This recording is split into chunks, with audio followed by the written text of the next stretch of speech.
Hello, and welcome back to Will's World Reviews and More. I guess this video is quite different for me. Not something I've done before.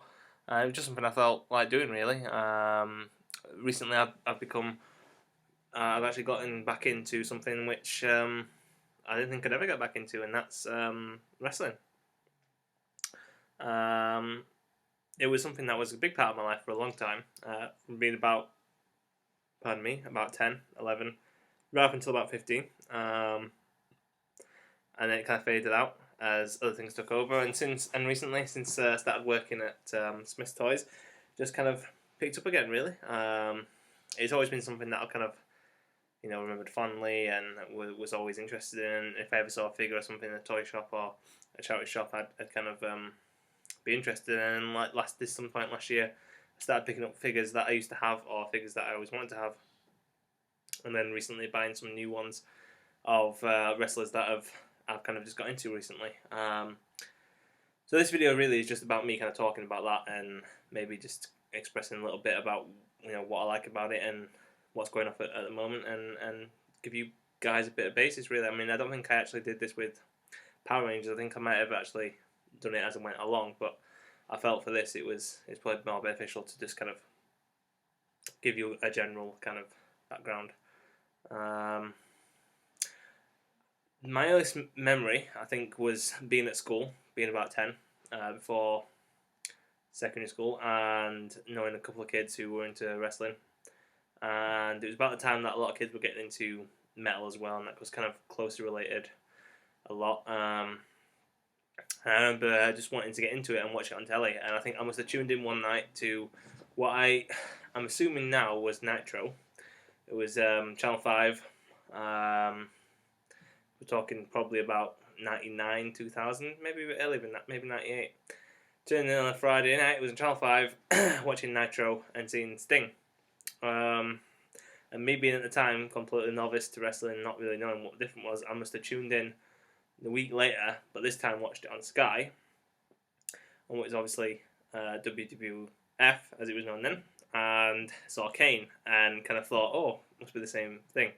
When really, obviously, as we know now, two very different promotions and two very different characters. So I guess it's quite appropriate making this video on me getting back into wrestling at the moment when Sting now has finally joined WWE, as we know now, and we can kind of go full circle and say, I've ended up the way we were. So from being that age, at 10, 11, it really stuck with me. I used to watch it every week religiously. As most people do at that age, they start out thinking it's the realest thing they've ever seen. Obviously, you kind of learn to accept that it's not real and go through it that way.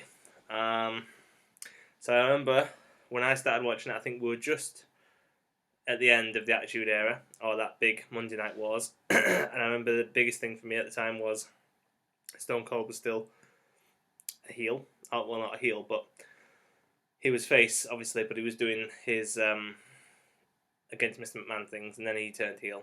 And that was when I kind of picked up on it, really. And then there was the Invasion storyline.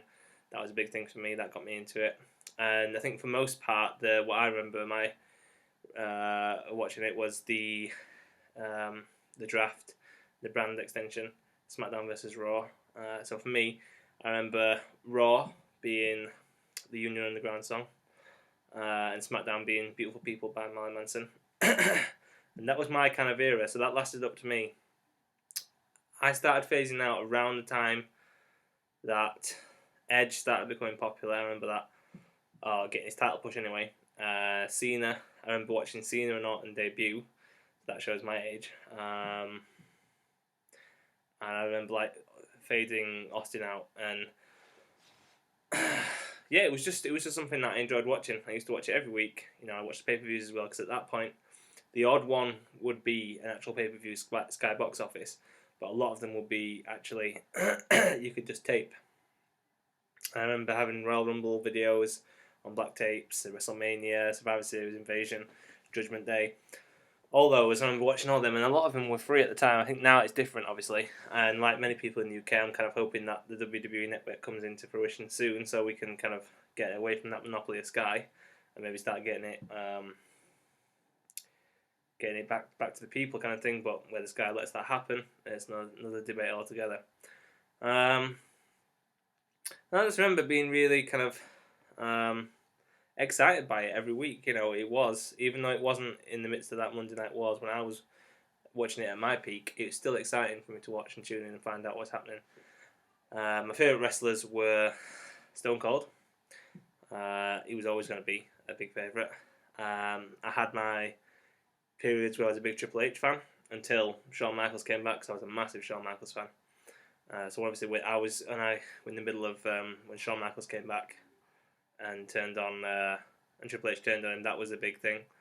I always was a big fan of Kane until he unmasked. That didn't sit well with me. That kind of put me off. That was one of the reasons why I kind of stopped watching it. It really pissed me off that he actually had no kind of scars or anything like that. You know, me clinging on to that whole wrestling is real thing maybe there a little bit too much, but it was a really big part of my life. So then when it kind of ended, or when I decided to move away from it, I started getting more interested in playing guitar, music, and then later writing. And then Power Rangers obviously reinvigorated my enjoyment of collecting. So it's only a real natural succession, really. It's been about 10 years really since I stopped watching it, and so to come back into it now is interesting to see this new kind of landscape that we're in. I mean, I was looking at it the other day, all the different eras, that they broke it down to, and they're kind of ushering in this new phrase of the reality era, which we're in now.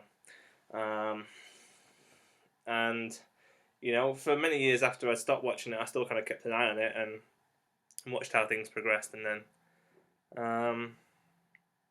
but I think after quite a difficult 10 years in terms of the WWE struggling to find where they want to go, really, obviously having Cena as the face for such a long time, and Cena v Orton, which a lot of people have obviously fed up of. We're kind of now breaking into this new ground of the reality era, if you want to call it that, and see where we go. We've got the NXT making a big rise. Obviously, that's where the Shield came from. Massive fan of the Shield, have to say. I missed it all completely. I've only just started getting into it, so I'm watching it now. And obviously they've all broken up, but I think those three guys are probably going to be the future of the WWE for the next 10 years. I'm a Dean Ambrose guy, I have to say. I think he's got all the qualities needed. Just at the moment, he's having some terrible booking. I don't agree with this Bray Wyatt feud. I mean, it needs to be handled better, and he needs something, because he's lacking. But I also like Seth Rollins and Roman Reigns. I think together they were awesome. I think apart they're going to be awesome. I think they can really kind of bring back what made the Attitude Era really good. I mean, if you don't want to compare wrestlers, but if you had to, you'd probably say Ambrose has the potential to be like that Austin kind of figure, that blue collar worker, a little bit off the cuff. Reigns, obviously, with his family ties, he's probably going to be on that rock camp, and Rollins, you probably want to put him in somewhere like Jericho, Michaels. So I think that they're the real kind of big players to watch out for, obviously, and we'll have to see how that what happens with that in the new year, and see where that goes. Like, obviously, I think Reigns returning from injury, Seth's got his money in the bank, and I think Ambrose just needs that a bit better booking. I think, obviously, they're tipping Reigns for the Rumble. If not, I'd like to think that Ambrose has won it, but we'll have to see. Obviously, other big players, you've got Bryan, Cena's still around, Wyatt probably's got a bit of future, and then you've got, like I said, mentioned all the NXT, so I'm also quite a big fan of CM Punk, I have to say. I've really got into that recently. His whole departure, pipe bomb from several years ago, me looking into that now, it was something that I wish I'd kind of been a part of at the time, but, his decision to leave, all that animosity, signing with UFC, we'll have to see how that goes. I think a lot of people are saying he was never going to come back to WWE, but I wouldn't be surprised that he does, maybe 10, 20 years. I mean, who'd have thought that Bret Hart would go back after everything? Who'd have thought Sting would become part of WWE, or Hulk Hogan would return? It's Ultimate Warrior even, these are names that you at one point would have thought never ever would it have ever come back to WWE, so I'll never say never as far as I'm concerned. I'd like to see him back, and I think obviously CM Punk is still lacking that thing he craves the most, which is, main event in WrestleMania, so I wouldn't rule it out, to be honest. And yeah, so like I said, I've just kind of got really back into it. I spend a lot of time kind of reading up on news and watching old clips, new clips, whatever takes my fancy, and it's something that I'm going to carry on with. So providing obviously you guys want to watch them, I'm going to do some more videos. Like I said in my last Stone Cold Slam City one I did, I've got some figures to show you. I've got Elite, CM Punk, and Dean Ambrose, and I've got basic Reigns and Rollins.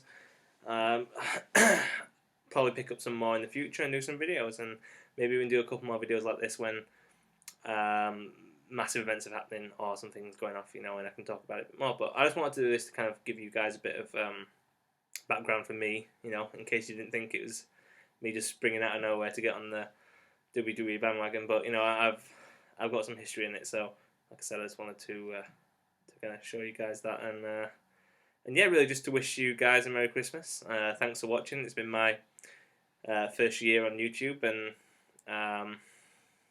it's hopefully something I've enjoyed a lot, and hopefully I'm going to continue on doing. And until then, I just want to say thanks, and hope you keep liking, subscribing, and commenting. And we'll just see you all soon. So yeah, Merry Christmas, peace.